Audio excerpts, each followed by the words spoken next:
बढ़ते आगे भोपाल से बड़ी खबर, जहां पुलिस कमिश्नर से कांग्रेस प्रतिनिधि मंडल ने मुलाकात की है। पुलिस कमिश्नर से गोमांस केस की शिकायत की है। पीले चावल और ज्ञापन देकर शिकायत की गई है। मेयर, एमआईसी मेंबर और निगम अध्यक्ष पर एफआईआर की मांग की जा रही है। मेयर और असलम का नार्को टेस्ट हो, ये कांग्रेस की तरफ से कहा जा रहा है। साथ ही साथ एफआईआर नहीं होती है तो ऐसे में आंदोलन की चेतावनी भी दी गई है।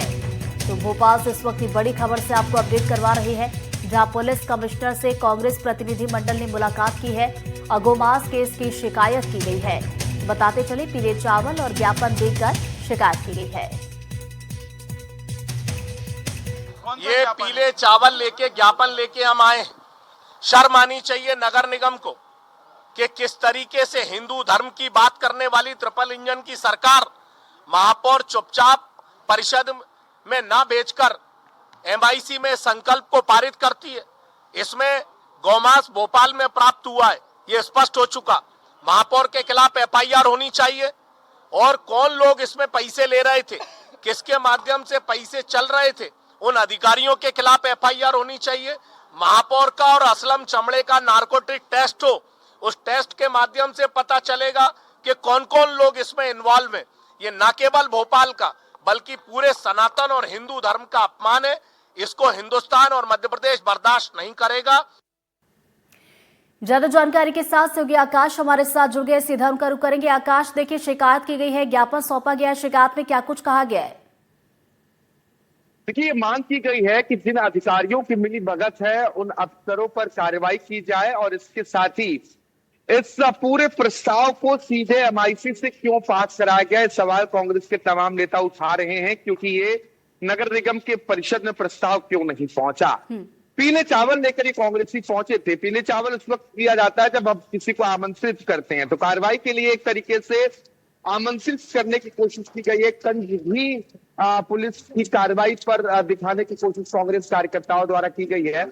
और ये मांग भी किया है कि असलम चमड़ा, जिसके नाम पर ये स्लॉटर हाउस था, जो स्लॉटर हाउस का मालिक था, कि छठ कंपनी को नगर निगम ने स्लॉटर हाउस चलाने का ठेका दिया था, जहां पर गौमांस मिला। इसके बाद बवाल की स्थिति बनी।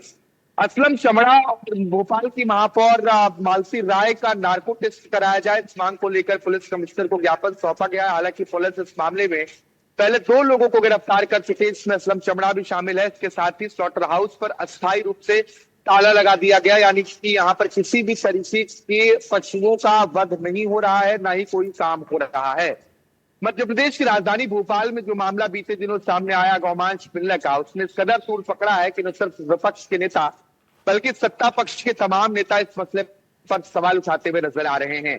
और बवाल इसलिए है क्योंकि मामला गाय से जुड़ा हुआ है। गाय जो बड़े राजनीतिक एजेंडे के तौर पर भी मध्य प्रदेश में देखी जाती है, चाहे वो 2018 की कमलनाथ सरकार के दौरान की बातों का जिक्र हो या फिर भारतीय जनता पार्टी की सरकार की अभी की बात करें। लगातार राज्य सरकार गायों को संरक्षित करने, उनको सुरक्षित करने और गौपालन को बढ़ावा देने की दिशा में कार्य कर रही है। लेकिन जो लाइव स्टॉक कंपनी जिसको ठेका मिला था, जब यहां से एक ट्रक निकलता है, इसमें 26 टन मांस होता है, बीच में बजरंग दल के कार्यकर्ता पहुंचते हैं और उन्हें पकड़कर यह आरोप लगाया जाता है कि इसमें गौमांस है। लेकिन उस वक्त इस बात को स्वीकार नहीं किया गया।